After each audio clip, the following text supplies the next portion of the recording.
Given that HCF of 306 and 657 is 9, find LCM of 306 657।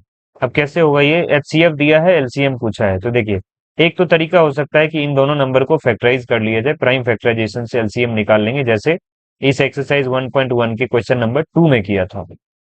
उसी तरह से कर सकते हैं। लेकिन यहाँ पर एक और कॉन्सेप्ट है जो हमने क्वेश्चन नंबर 2 ही में सीखा था, उसको यूज करके हम कर सकते हैं। आपने क्वेश्चन नंबर 2 अगर नहीं देखा है तो आप देख लीजिएगा प्लेलिस्ट में जाके, प्लेलिस्ट का लिंक डिस्क्रिप्शन में दिया हुआ है। अगर आप जानते हैं तो अच्छी बात है। और एक बात और मैं बोल दूं यहाँ पर कि एनसीईआरटी का जो हर एक सवाल है ये एक दूसरे से कहीं ना कहीं कनेक्टेड होता है।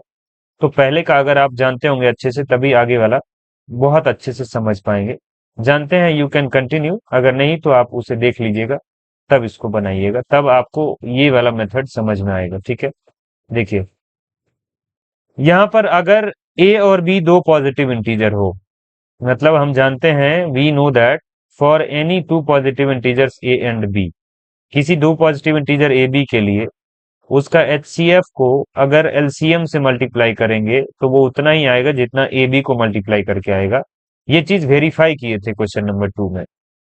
अब इसी का यहाँ यूज करेंगे। ठीक है, तो देखिए HCF तो हमको पता ही है, इसमें दो नंबर दिया है, हम यहाँ पर ए बी लेकर के फॉर्मूला बनाए हैं, तो दो नंबर ए और बी है, इसमें किसी को ए किसी को बी मान सकते हैं। ठीक है, तो मान लीजिए क्या, A equal to 306, B equal to 657। ठीक, ए बी पता चल गया। अब देखिए यहाँ HCF पता है ए बी का, यहाँ ध्यान से देखो HCF 9 है, तो HCF ऑफ ए बी के जगह पे हम क्या पुट कर देंगे, 9।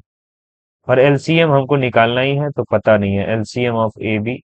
ठीक है ना, इक्वल टू ए कितना माने हैं 306 यहाँ पर, तो लिख दीजिए 306, और बी कितना लिखिएगा 657। अब यहाँ देखो 9 क्या कर रहा है, एलसीएम को मल्टीप्लाई कर रहा है। अगर हम 9 को उस साइड भेज देते हैं तो ये इस दोनों के प्रोडक्ट को डिवाइड कर देगा, मतलब LCM of A B equal to 306 into 657/9।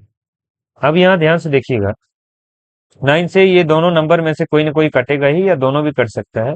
यहाँ देखो ऐड करके देखो डिजिट को, 6 6 5 11 11 7 18 आ रहा है, तीनों डिजिट को जोड़ के 18 आ रहा है। यहाँ पर 18 9 के टेबल वाला नंबर है, इसलिए 9 से ये कट जाएगा, ये भी कट जाएगा। यहाँ भी 306 को जोड़िएगा तो 9 आएगा, 9 का टेबल वाला, दोनों कट रहा है।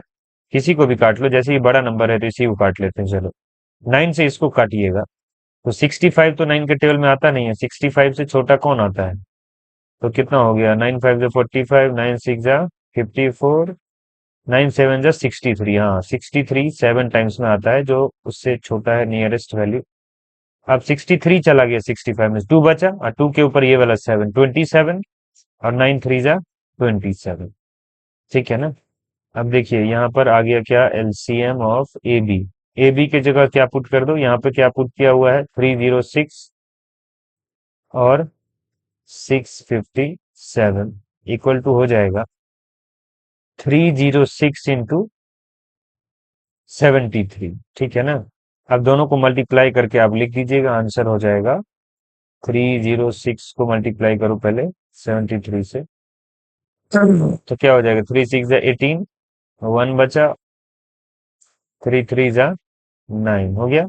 7 से करिएगा तो 7 6 जा 42, और यहाँ 7 0 0 4 बच गया, 7 3 जा 21, ये हो गया 8 3, और कितना हो गया 9 4 13, 1 बचा, 1 1 2, और यहाँ पे क्या बचेगा 2, तो इसका एलसीएम हो गया 22,338। ठीक है ना, यहाँ पर कॉमा हटा ही दो, नहीं तो कॉमा से कंफ्यूजन नहीं क्रिएट होना चाहिए। यहाँ पे ये आ रहा है 22,338 आंसर आ रहा है ना। ठीक है ना, तो आई होप कि आपको समझ में आया होगा। अगर थोड़ा भी डाउट हुआ हो तो आप इसे एक बार और देखिएगा वीडियो को, तब भी कुछ रह जाए तो आप कमेंट में पूछ सकते हैं, मैं अगले किसी वीडियो में डिस्कस कर दूंगा, या आपको पर्सनली ही रिप्लाई में कुछ समझा दूंगा जो भी डाउट रहेगा। Thanks for watching.